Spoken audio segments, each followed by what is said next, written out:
विजय सिन्हा जी और सम्राट चौधरी जी, आपकी बड़ी पार्टी है ना। आपको डिप्टी सीएम मोदी जी ने बनाया कि मुख्यमंत्री जी ने बनाया? सृष्टि की संरचना ही 2005 के बाद से हुई।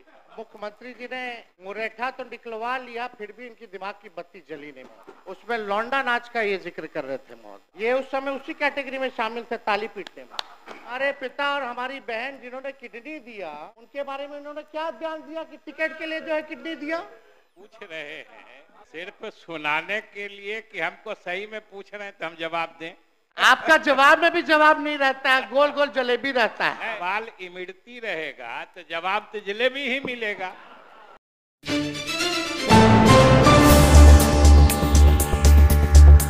और चुनाव से पहले ये आखिरी बजट सत्र है, लेकिन अगर देखा जाए तो फिर भी डबल इंजन की सरकार है महोदय। 11 साल से केंद्र में और 20 साल से बिहार में, फिर भी नीति आयोग का रिपोर्ट देखिएगा तो सबसे गरीब राज्य बिहार है पूरे देश में। सबसे ज्यादा बेरोजगारी बिहार में, सबसे ज्यादा पलायन बिहार में, प्रति व्यक्ति आय निवेश जो है सबसे फिसड्डी बिहार है। चाहे किसानों का आय हो उसमें सबसे फिसड्डी है महोदय। और अपराध में, भ्रष्टाचार में बिहार का कोई तुलना नहीं है महोदय। इनके शासनकाल में लगातार एक ही बात रट्टा रटा करके, एक ही बात कहने से कोई बिहार जो है आगे बढ़ने वाला नहीं है, बिहारियों की तरक्की होने वाली नहीं है। ये केवल झूठ का पुलिंदा ये लोग परोसने का काम करते हैं महोदय। युवा को रोजगार नहीं, बीमारियों का कोई उपचार नहीं, सुरक्षित कोई परिवार नहीं, सरकार की सेहत में सुधार नहीं, सही हाथों में अपना बिहार नहीं। सम्राट चौधरी जी उप मुख्यमंत्री हैं महोदय। जब हमने राज्यपाल के अभिभाषण पे चर्चा करते वक्त हमने आंकड़े रखे थे तो उसमें सम्राट चौधरी जी ने राज्यपाल के अभिभाषण पे जब सरकार की तरफ से उत्तर जवाब जब दिया तो हमको नहीं लगता कि इनको हमारी बात और डेटा जो है समझ में आई होगी। अब मुख्यमंत्री जी ने मुरेठा तो निकलवा लिया, फिर भी इनकी दिमाग की बत्ती जली नहीं। अध्यक्ष महोदय, जिम्मेदारी होने के बाद हमको लगता था कि भाई दिमाग की बत्ती जो है जागेगी, लेकिन फिर भी ये स्थिति है। अब सम्राट चौधरी जी साक्षरता दर की बात कर रहे थे। साक्षरता दर में बिहार 1961 में फिसड्डी था और आज 2025 में भी सबसे कम है महोदय। इन्होंने अपने उत्तर में अभी भाषण जो राज्यपाल का था उसमें लौंडा नाच का ये जिक्र कर रहे थे महोदय। ये उस समय उसी कैटेगरी में शामिल थे, ताली पीटने में। और लौंडा नाच महोदय वो तो बिहार की समृद्ध सांस्कृतिक विरासत है महोदय। हम सब लोगों के भिखारी ठाकुर हमारे धरोहर है महोदय, उसका ये लोग मखौल उठा रहे थे। भिखारी ठाकुर जी को कौन नहीं जानता? शेक्सपियर ऑफ भोजपुरी उनको कहा गया है। ये उनको जो है मखौल उड़ाना विनय बिहारी जी है। जरा पूछिए कि क्या हमारी संस्कृति नहीं है, सभ्यता नहीं है? उसका ये लोग मखौल उड़ाने का काम कर रहे हैं। और इन्होंने क्या बोला महोदय? अब ऐसे उप मुख्यमंत्री जो बाप बेटी के रिश्ते के बारे में असभ्य और तुच्छ तरीके से बोलते हों, हमारे पिता और हमारी बहन जिन्होंने किडनी दिया, उनके बारे में उन्होंने क्या बयान दिया कि टिकट के लिए जो है किडनी दिया? इस तरह का छोटी सोच की मानसिकता के लोगों से महोदय क्या उम्मीद की जा सकती है? ऐसे लोग हर चीज में जात धर्म जोड़ते हैं महोदय। जनता द्वारा रिजेक्टेड है और लोग सेलेक्टिवली अपराधियों की भी जाति गिन रहे हैं महोदय। कुछ दिन पहले इनका हमने बयान देखा, अपराध हुआ, घटना हुई तो एक पर्टिकुलर जाति से इन्होंने जोड़ा कि फल्ला जात के लोग जो है कर रहे हैं महोदय। अब अपराधियों की कोई जाति या धर्म नहीं होता है महोदय।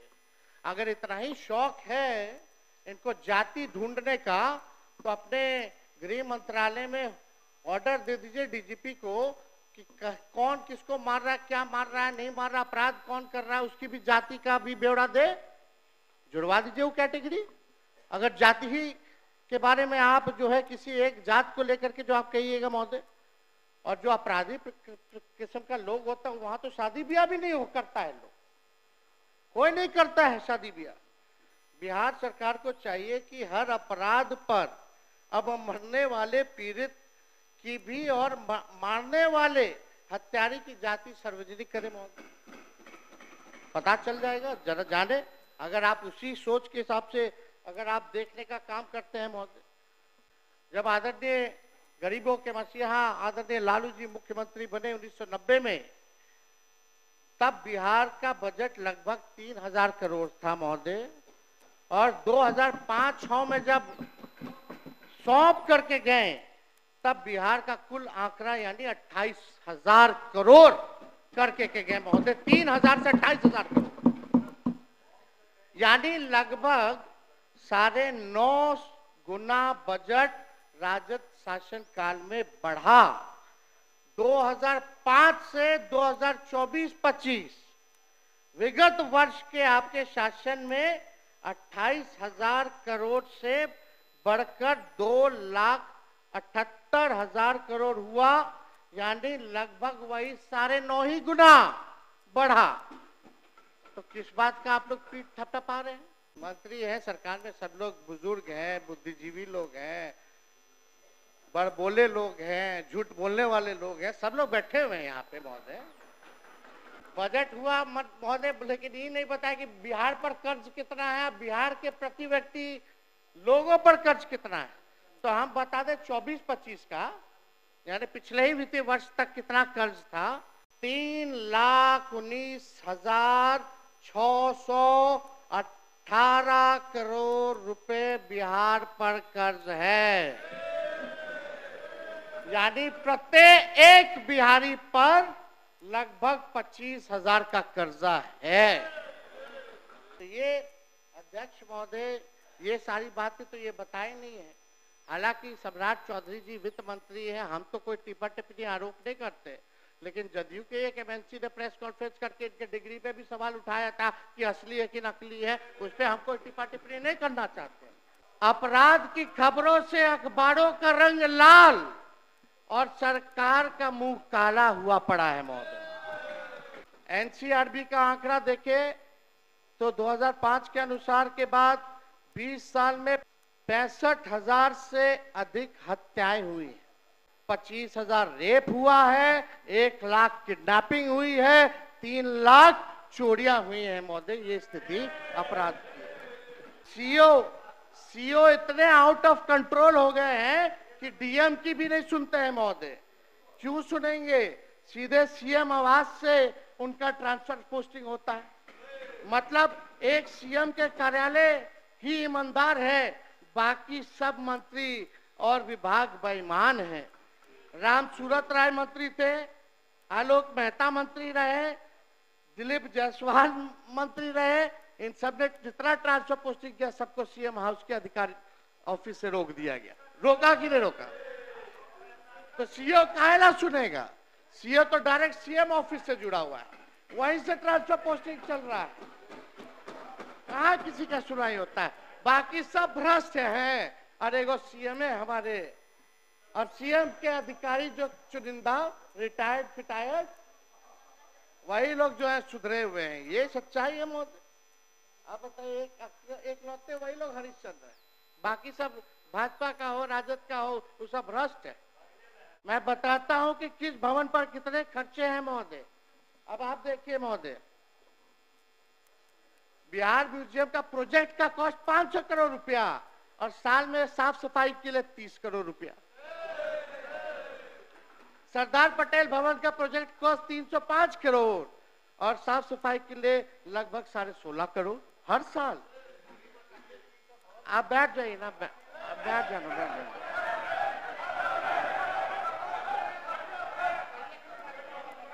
अध्यक्ष महोदय, अरे छोड़िए ना, अरे मंत्री मंत्री जी है, अरे इतना नहीं बोलेंगे तो ये मंत्री रहेंगे, थोड़ा बोलने दीजिए, गला इसी में ना साफ होता है, सवाल जवाब है तो चुप रहता है। अध्यक्ष मेरे बापू टावर का प्रोजेक्ट कॉस्ट 129 करोड़ और सालाना मेंटेनेंस के लिए है लगभग 10 करोड़ रुपया। नियोजन भवन 93 करोड़ रुपए का प्रोजेक्ट और लगभग 7 करोड़ जो है आपका मेंटेनेंस का अमाउंट है। ऐसे ही और चले जाएगा, समय नहीं है, ज्यादा भांडा फोड़ नहीं करना, सब निकल ही जाएगा। सब तो आप लोग जनबे ना करते हैं, कुछ बचा है, दुनिया तो खत्म होने वाली है। बीजेपी के लोग जो है बार बार जो है टिक्का टिप्पणी करते रहते हैं। आप लोग तो पिछलगुए बन करके रहिएगा, आप लोगों के पास तो कोई चेहरा नहीं है, लटकने बन के रहिएगा। अटल जी का तो सपना आप लोग लायक नहीं है कि पूरा कर दे, अगर है तो एक बार कभी कभी अकेले अकेले लड़ लिया जाए चुनाव, हम भी अकेले लड़ लें, देख लिया जाएगा कि किसमें किसका कितना जनाधार है, किसमें कितना दम है, जनता किसके साथ है। अब बीजेपी के लोगों बताओ, यहाँ डिप्टी सीएम दोनों बैठे, हम उन्हीं से पूछना चाहते, क्या बिहार ने जून 2013 से लेकर जुलाई 2017 तथा अगस्त 2022 से लेकर जनवरी 2024 तक कोई विकास किया कि नहीं किया? बताइए, किया कि नहीं किया? वो बोलेंगे तो भी फंसेंगे, नहीं बोलेंगे तो भी फंसेंगे, ऐसी स्थिति है। वो क्या बोलेंगे? हम ही लोगों के ना बजटवा पढ़ रहे थे ही। अब सेंट्रल गवर्नमेंट को पता नहीं क्या बिहार से तकलीफ है, एक कारखाना दिया नहीं बजट में, और जो यहाँ बेगूसराय में जो हमारा मक्के का अनुसंधान बीज केंद्र था उसको भी ये लोग भिजवाने का काम कर दिए बाहर कर्नाटका। वो तो हमने मामले को उठाया, अब वहीं के केंद्र मंत्री हैं, उन्हीं का क्षेत्र है, गिरिराज सिंह जी, पता नहीं दिसंबर का चिट्ठी है, आप नहीं बोले, आप चुप रहे, बिहार से बाहर किया गया। दर्जन भर केंद्र मंत्री है, राज्य मंत्री है बिहार का, वो लोग चुप रहा, सांसद लोग चुप रहा, क्यों चुप थे आप लोग? एक प्रतिक्रिया नहीं आई। जब हमने मामला उठाया तब शिवराज चौहान जी जो आनंद फानंद में जाके बोले कहीं नहीं जाएगा, कहीं नहीं जाएगा, तो चिट्ठियां नकली था तो केस करो मेरे पर। जब चिट्ठी नकली था तो केस करे या तो माफी मांगे। यानी इनके मन में बिहार के प्रति कितनी घृणा है मोदी जी की। अब बिहार आएंगे तो लिट्टी चोखा खाएंगे, वहां लिट्टी चोखा खाएं, हम तो बोलेंगे कि लालू जी सान करके दे देंगे सत्तू अच्छे से, घोड़ भी दिया जाएगा कि पिला दिया जाए उनको। अब तो साल भर यही ना करेंगे, एक जाएंगे तो एक आएंगे, एक जाएंगे तो एक आएंगे, एक भागेंगे तो एक पकड़ेंगे। हम तो स्वागत, हम तो खिलाने मेहमान नवाजी करेंगे। बिहार जो है ना नितिन जी, बिहार ज्ञान और मोक्ष की धरती है। चुनाव के बाद सबको ज्ञान आ जाएगा, अच्छे से विदा किया जाएगा, अज्ञानियों को ज्ञानी बना के भेजा जाएगा, चिंता नहीं करना है। मुख्यमंत्री तो है नहीं, लेकिन हमारे मुख्यमंत्री के अनुयायी लोग बैठे हुए हैं। हम पूछना चाहते हैं विजय चौधरी जी से, विजेंद्र यादव जी से, सुनो ना भाई, विजय चौधरी जी, विजेंद्र यादव जी दोनों हमारे अभिभावक हैं। हम पूछना चाहते हैं कि होना चाहिए ना स्पेशल रिजर्वेशन, 65% अनुसूची 9 में होना ना चाहिए था, 9 महीना क्या लटका दिया? नहीं तो बिहार को स्पेशल राज्य का दर्जा मिलना चाहिए कि नहीं मिलना चाहिए? मिलना चाहिए, नहीं मिलना चाहिए कि मिलना चाहिए? मिलना चाहिए, मिलना चाहिए। देश भर में जाति जनगणना होनी चाहिए कि नहीं होनी चाहिए? होनी चाहिए ना। पूछ रहे हैं सिर्फ सुनाने के लिए कि हमको सही में पूछ रहे हैं तो हम जवाब दें? आप तो आपका जवाब में भी जवाब नहीं रहता है, गोल गोल जलेबी रहता है। अगर सवाल माननीय नेता प्रतिपक्ष महोदय, माननीय केवल 5 मिनट और बचे। महोदय, अगर सवाल इमड़ती रहेगा तो जवाब तो जलेबी ही मिलेगा। सीधा सवाल था, विशेष राज्य का दर्जा, जाति जनगणना देश भर में और आरक्षण 65% बस। लेकिन आप देखिए चंद्रबाबू नायडू, बताइए लेके चले गए, कितना लेके चले गए वो पैकेज? अनाउंस किए, लेकिन मुख्यमंत्री जी कुछ नहीं कर पाए। विजय सिन्हा जी और सम्राट चौधरी जी, आपकी बड़ी पार्टी है ना कि छोटी पार्टी है? आपकी बड़ी पार्टी की छोटी पार्टी है? अब हाँ या ना में बताइए। आपकी बड़ी पार्टी, आपकी पार्टी को बड़ी आपने बनाया कि सीएम ने बनाया? आपको डिप्टी सीएम मोदी जी ने बनाया कि मुख्यमंत्री जी ने बनाया?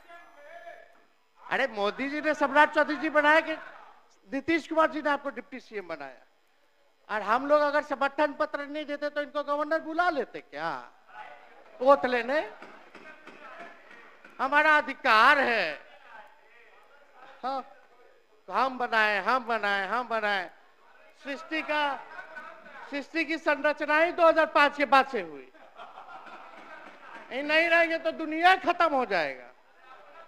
मुख्यमंत्री बोल रहे थे कि टेलीफोन, आईपैड, कंप्यूटर खत्म करो। अब बजट ही पेश कर रहे थे तो दिखाने के लिए आईपैड ला करके दिखा। गजब हाल है। मुख्यमंत्री तो अपने सहूलियत के हिसाब से जो अपना नजरिया बदल लेते हैं महोदय, उनके लिए महोदय उफ तलक करते नहीं जिल्ले इलाही के खिलाफ। उफ तलक करते नहीं जिल्ले इलाही के खिलाफ। आपको दरबार की आदत है, दरबारी है। हाँ, मैं युवाओं की तरफ से इस रूढ़िवादी और आउटडेटेड सरकार को बस इतना ही कहकर अपनी बात को खत्म करना चाहूंगा। ना दबाओ पांव से घास के तिनके को अदना समझकर, उड़ के पड़ जाए अगर आंख में तकलीफ बड़ी होती है। और आखिरी में एक बात जो कहते हैं ना, तेजस्वी बच्चा है। हाँ है, लेकिन ये नोट कर लीजिए, बिहार का ये तेजस्वी बच्चा सोच और ईमान का सच्चा है, ख्यालों का अच्छा है, इरादे और जुबान का पक्का है। बहुत बहुत धन्यवाद।